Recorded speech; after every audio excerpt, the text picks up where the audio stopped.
Hamas ने और Israeli छोड़ने से इनकार किया तो डोनाल्ड ट्रंप ने एक बार फिर धमकी दे दी। Late Ali show UK इस एपिसोड में आप सबको खुशामदेद। Do like subscribe and share this content.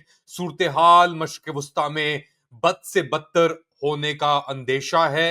Hamas ने जो इजरायली यरगमाल किए हुए थे, पकड़े हुए थे, उनको छोड़ने की जब बात अब अपना अगले फेज के अंदर जब चीजें जानी है, उसके ऊपर कहा हम और नहीं छोड़ेंगे, क्योंकि इजराइल ने जो कैरावैन्स हैं, बेसिकली ये प्री मेड जो घर हैं जो नॉर्थ तक पहुंचने हैं नेटजारिम कॉरिडोर से, वो रोके हुए हैं, इजाजत नहीं दे रहा मिस्र को, कतर को, उनको आगे बढ़ने से रोका। ड्रोन्स चलाए ऊपर रफा के और एरियाज के अंदर, और उसके बाद हमास ने कह दिया है कि हम और इजरायली नहीं छोड़ेंगे। इसके बाद डोनाल्ड ट्रंप ने क्या कहा, सुने। Say they ought to be returned by 12 o'clock on Saturday, and if they're not returned, all of them, not in drips and drabs, not 2 and 1 and 3 and 4 and 2. Saturday at 12 o'clock, and after that, I would say all hell is going to break out. मैं हफ्ते की मोहलत देता हूं, अगर हफ्ते तक नहीं हुआ तो इजराइल जहन्नुम छोड़ देगा एक बार फिर गाजा के फलस्तीनियों के ऊपर।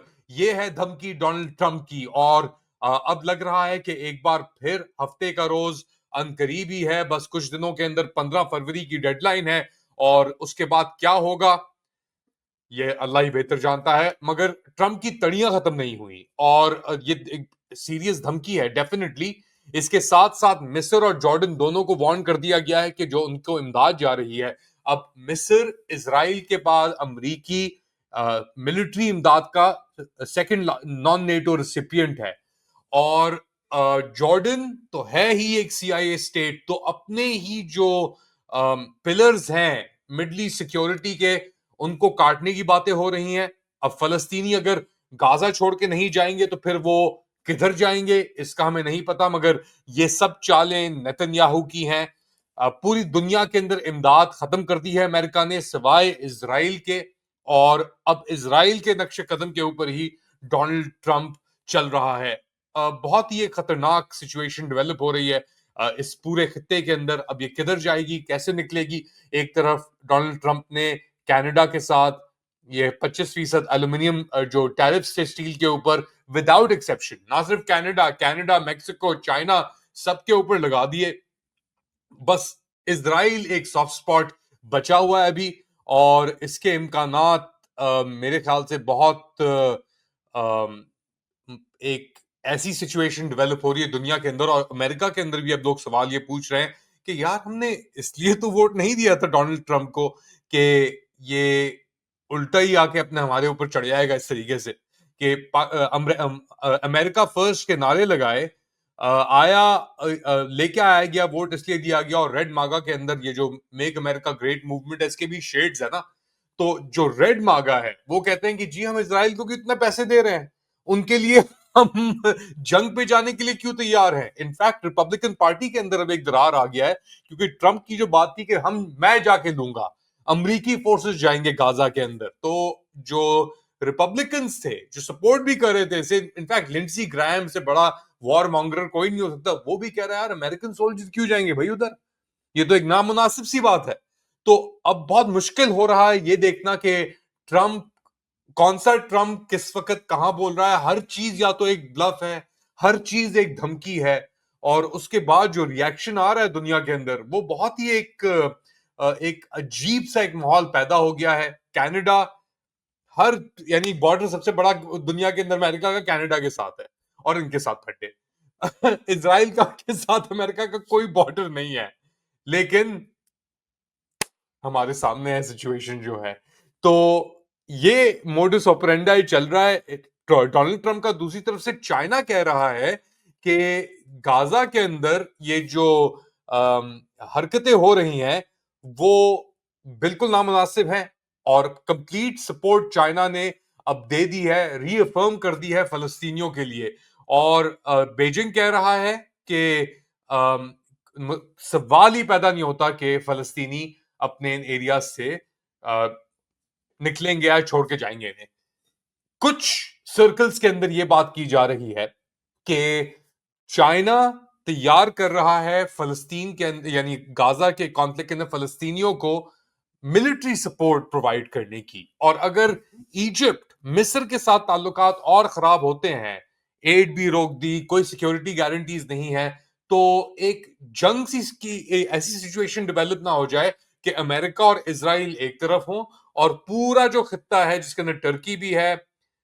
अब टर्की, मैं आपको कह रहा हूं सिक्योरिटी गारंटी देता है टर्की, तो I don't know think Turkey उसके अंदर इक्वेशन के अंदर उस तरीके से आता है, मगर डेफिनेटली चाइना, रशिया, ईरान, ये एक तरफ हो गए।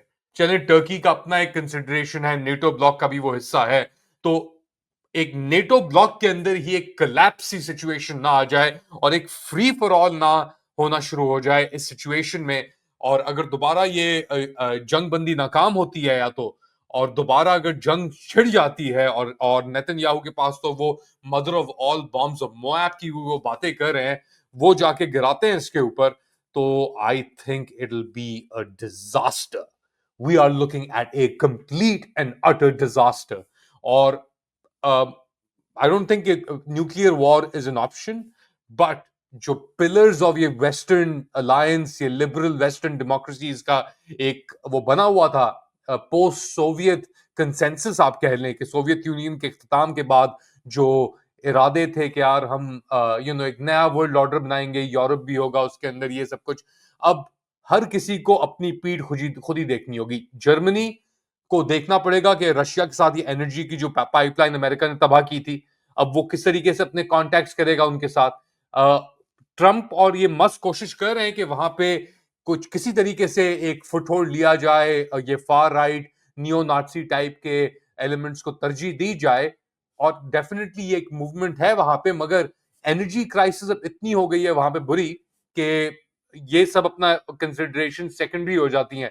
अगर आपको रशिया के साथ अलायंस करनी है वहां पे दोबारा, तो मेरे ख्याल से एक फर्टाइल ग्राउंड भी मौजूद है यूरोप के अंदर के उस तरफ रुख करने का। इसी तरीके से कनाडा के अंदर भी बातें हो रही हैं कि यार जो हमने चाइना के ऊपर सैंक्शंस लगाए थे, चाइनीज इंपोर्ट्स के ऊपर, ईवीज के ऊपर और चीजों के ऊपर, तो उनको रिकंसिडर हमें करना ना पड़े शायद, क्योंकि अमेरिका ने 25% अभी तो ये स्टील के ऊपर टैरिफ लगाए हैं।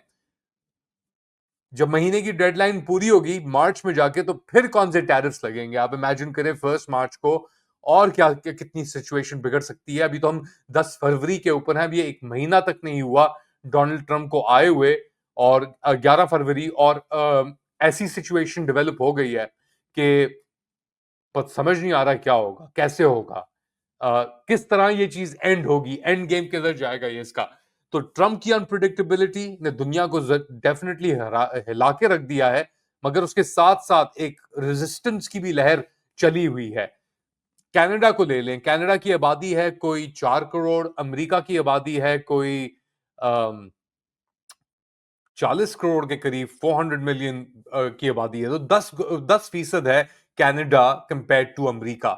लेकिन इतना बड़ा बॉर्डर है, और उसके साथ साथ चले अमेरिका के पास मिलिट्री माइट होगी, बट गुरिल्ला वॉरफेयर के अंदर नंबर्स डोंट रियली मैटर, और एक बड़ी जितनी बड़ी पॉलिटी होती है तो आप उधर भी घुस के चीजें बहुत खतरनाक तरीके से जा सकती हैं।